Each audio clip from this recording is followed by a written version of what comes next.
Assalamualaikum warahmatullahi wabarakatuh. Ila hadratin Nabil Mustafa Rasulillahi sallallahu alaihi wasallam wa ala alihi wa azwajihi wa dzurriyyatihi wa qurrabatihi wa ali baitihi wa ashabil kiram wa ila jami'il anbiya wal mursalin wal awliya was syuhada was solihin wat tabi'ina tabi'ina solihina ila yaumiddin, khususon jami'i masayikhi ila muntahum wa ila abaina wa ummahatina wa azdadina wa masyaikhina wa auladina wa azwajina wa dzurriyyatina wa ahli baitina wa jami'i man tabi'ana wa jami'il muslimina wal muslimat wal mu'minina wal mu'minat al ahya'i minhum wal amwat, khususon jami'il arwah fi hadil majlis wa ghairuhum lahumul fatihah.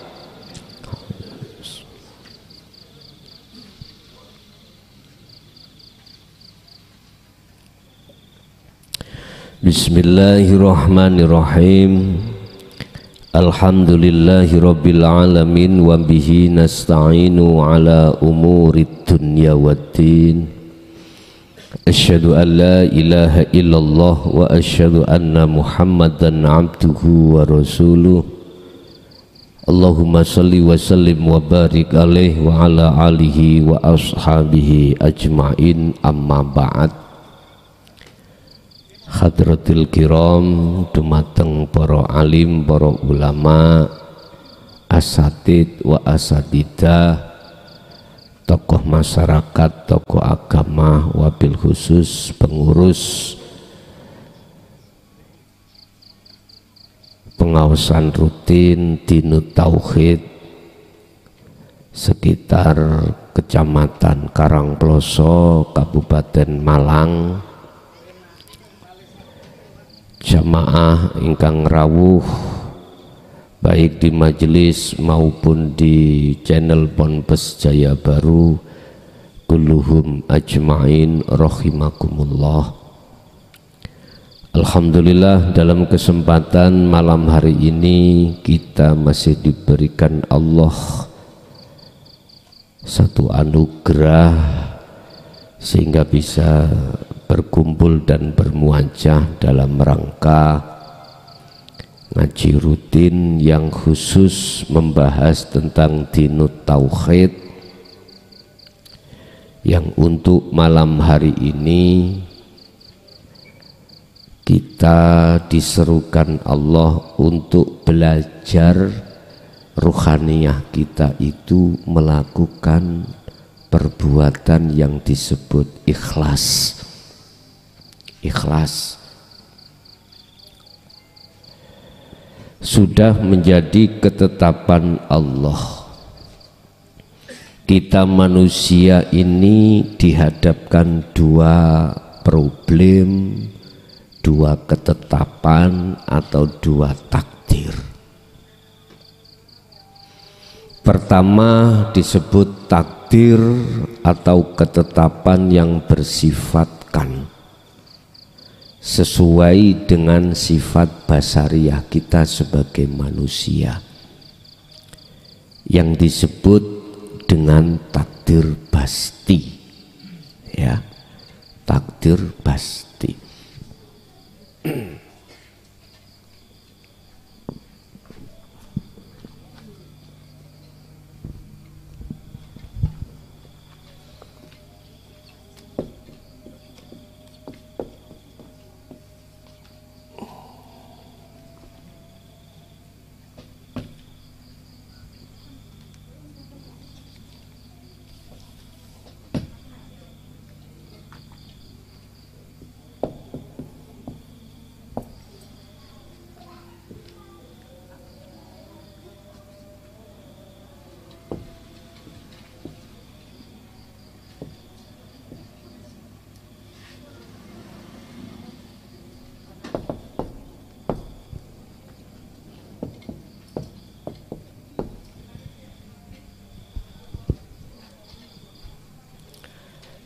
Takdir pasti itu takdir yang sesuai dengan keinginan kita sebagai manusia. Contoh, awak waras,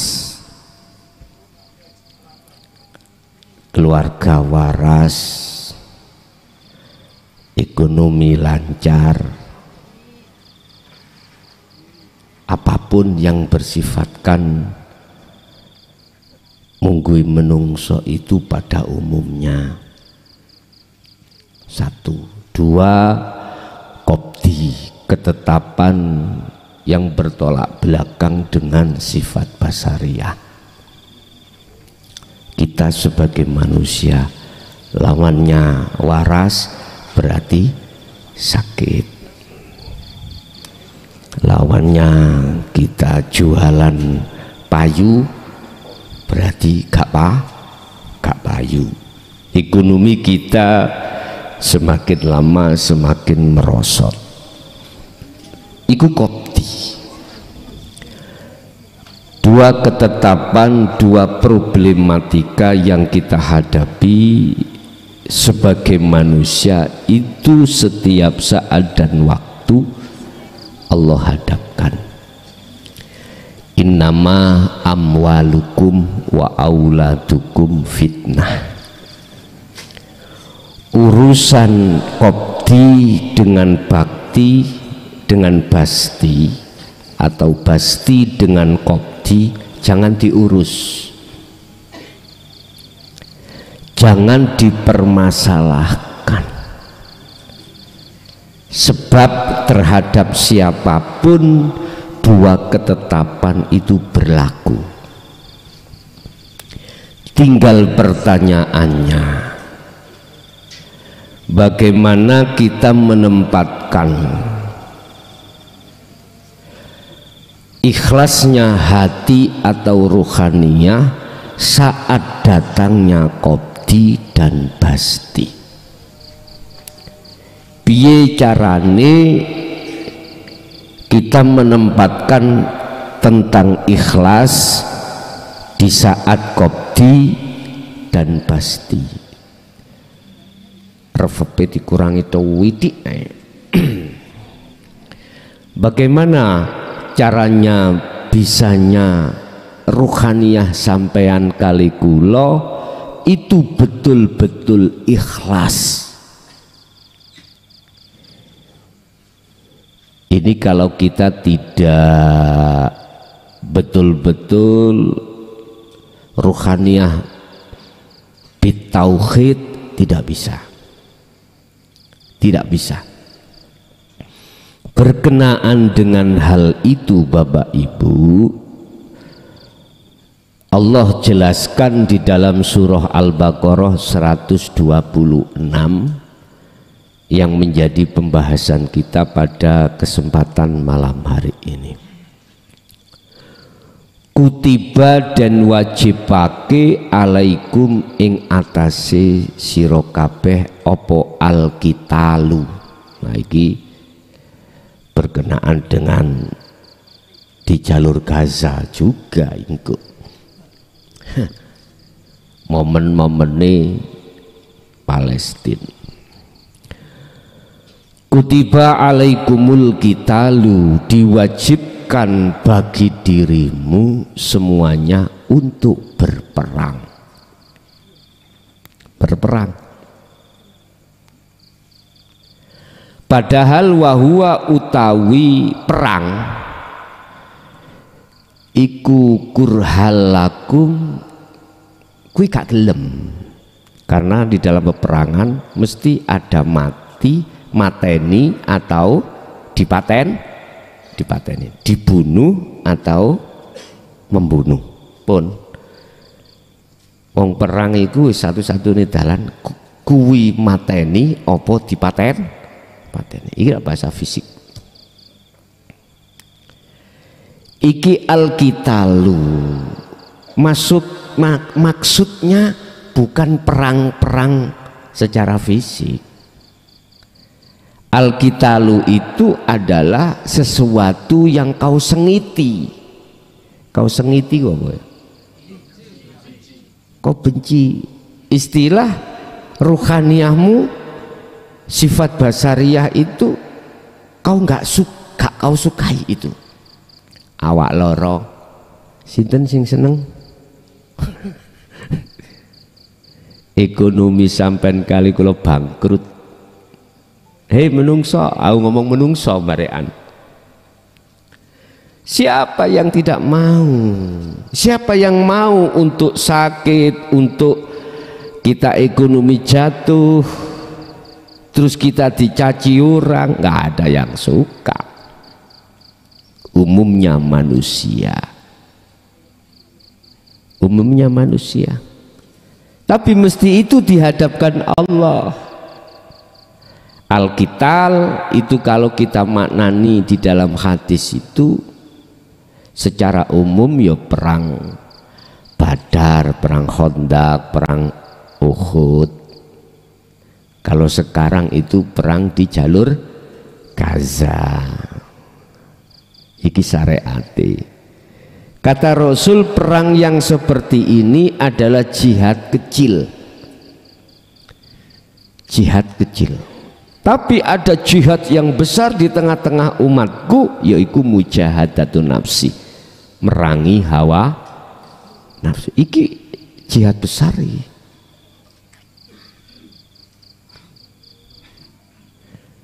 Lah kita dihadapkan, mohon maaf Bapak Ibu,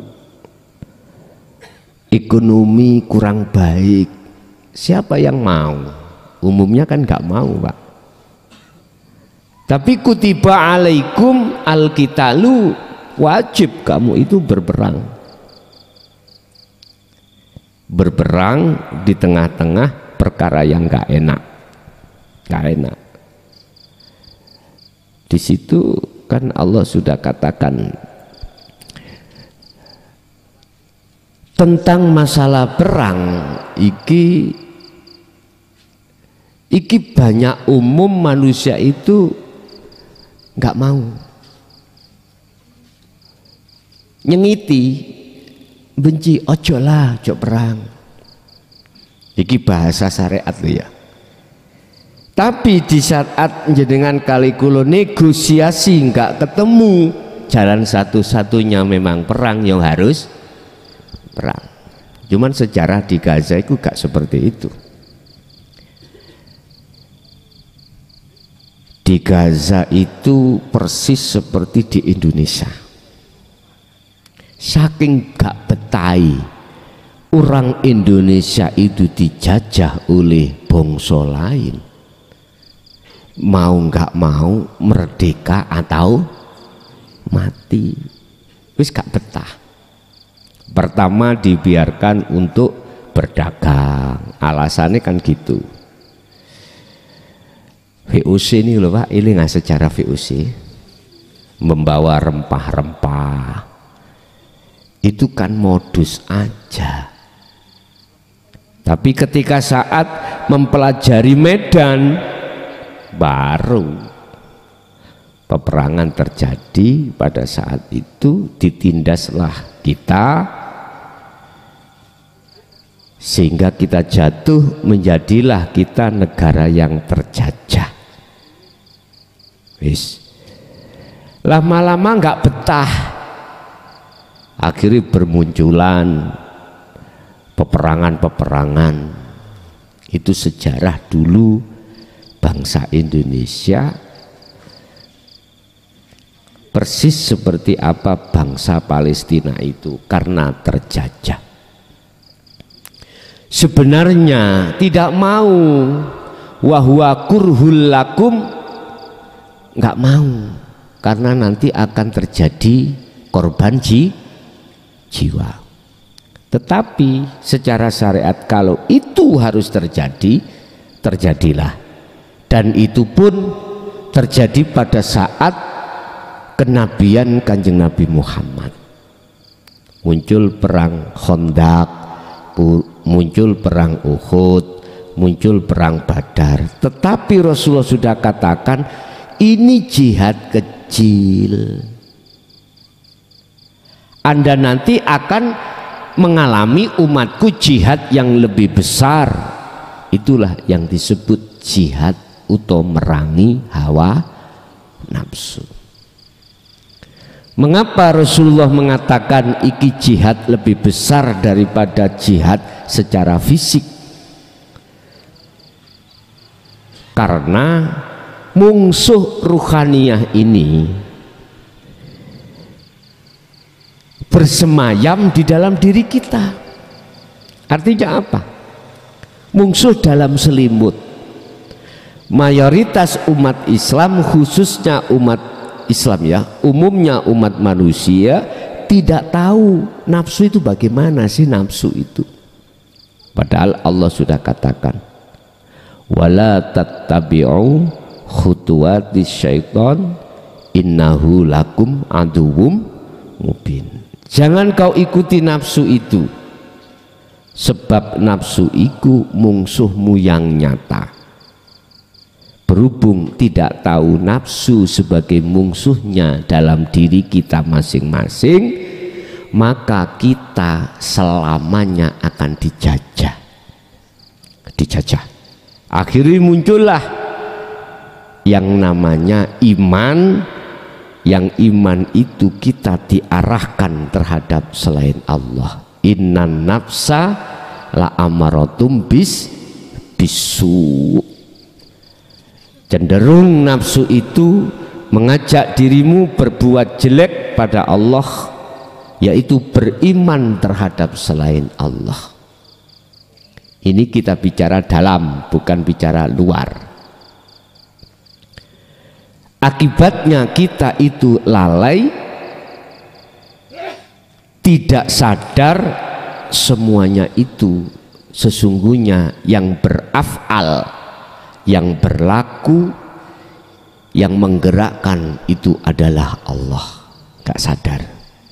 Akhirnya umat Islam khususnya waktu sholat iku mesti ingat selain Allah.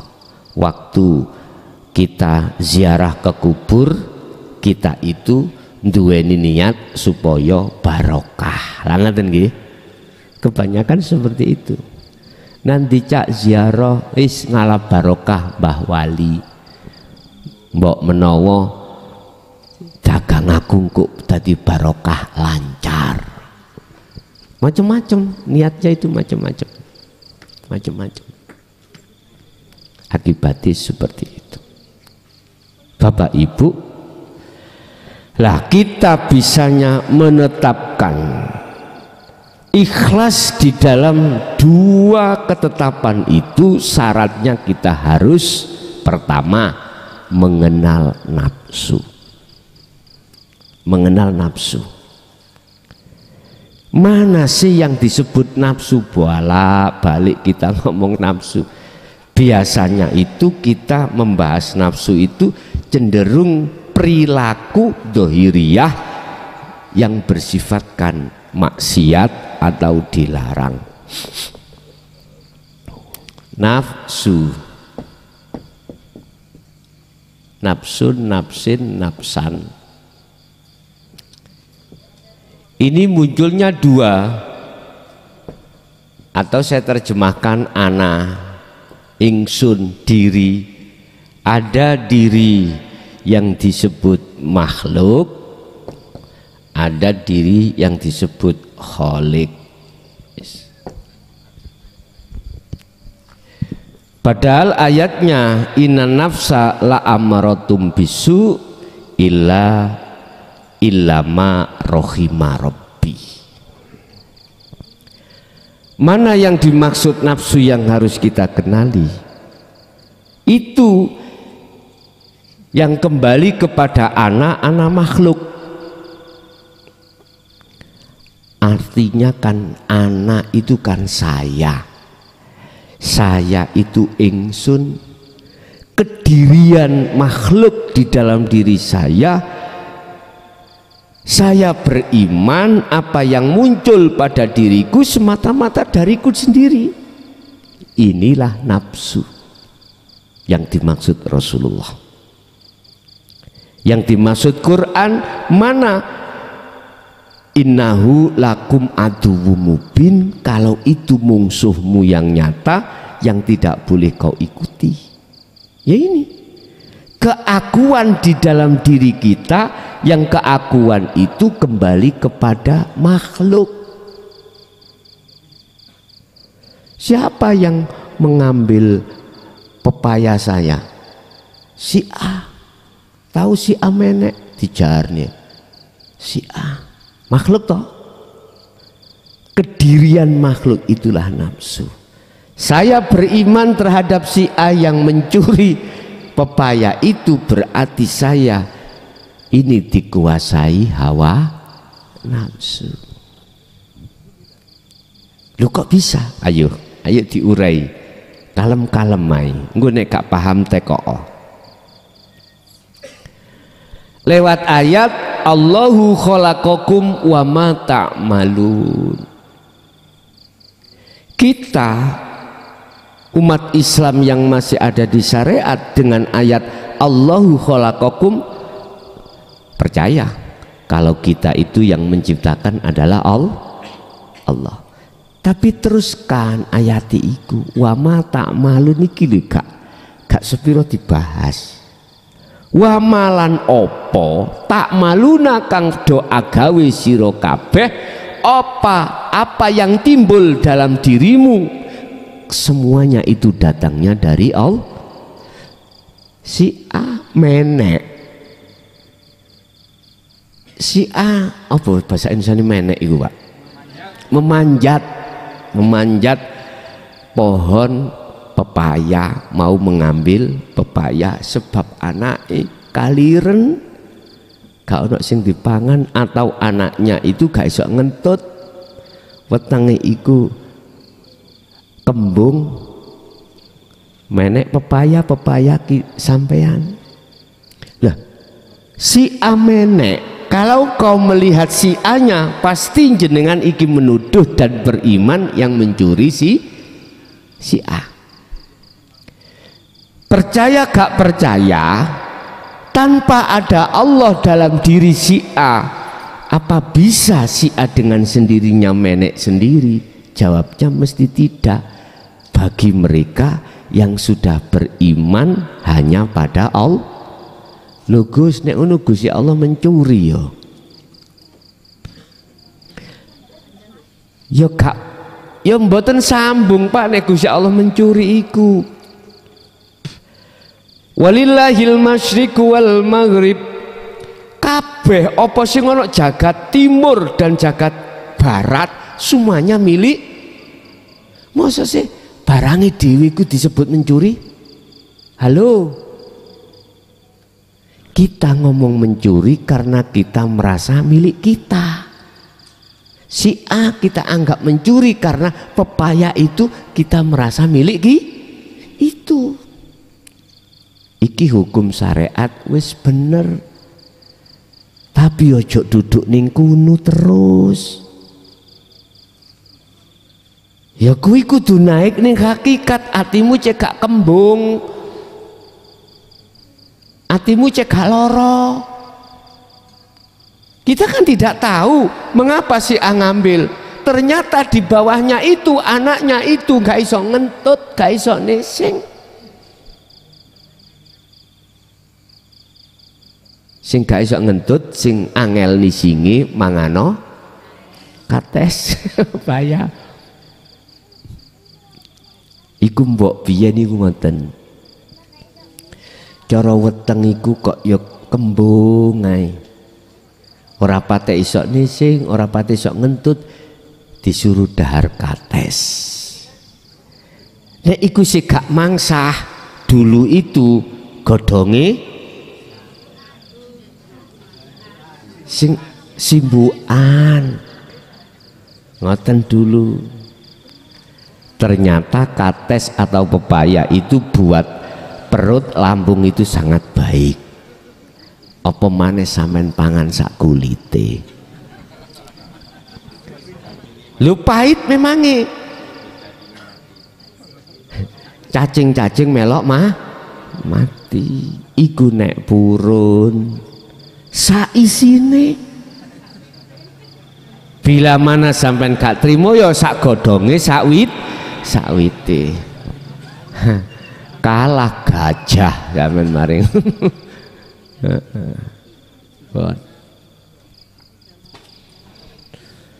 Jangan dituduh Allah mencuri. Kan sudah dikatakan semua milik Allah dan yang menguasai adalah Allah. Sampai Kanjeng Nabi dawuh dalam satu hadis terkait masalah peran Allah, terkait sejatine makhluk itu bagaimana, sejatine Allah itu bagaimana. Sering kita baca tapi kebanyakan umat gak patek paham, yaiku la haula wala quwata illa billah. Kita makhluk itu nggak punya daya upaya untuk bisa naik memanjat ke atas, nggak punya. Kita makhluk nggak punya daya upaya untuk bisa melihat, mendengar, berbicara atau dan yang lain sebagainya, nggak ada. Wala quwata pun juga kekuatan pun tidak punya makhluk itu. Akan tetapi bila mana terjadi haul wa quwata iku parane illa bil, kecuali billahi. Lah ngono kan jarang disadari ya Pak ya, jarang sadar, jarang kita sadari. Waktu terjadinya hal itu jarang kita nyadari, bahkan banyak yang tidak sadar. Timbulnya akibatnya akhirnya sakit hati sampean ketika ketemu yang tidak enak, seperti pepaya kita dicuri orang, mesti gak enak nih hati. Akhirnya kita muncul hasud, muncul amarah dan lain sebagainya.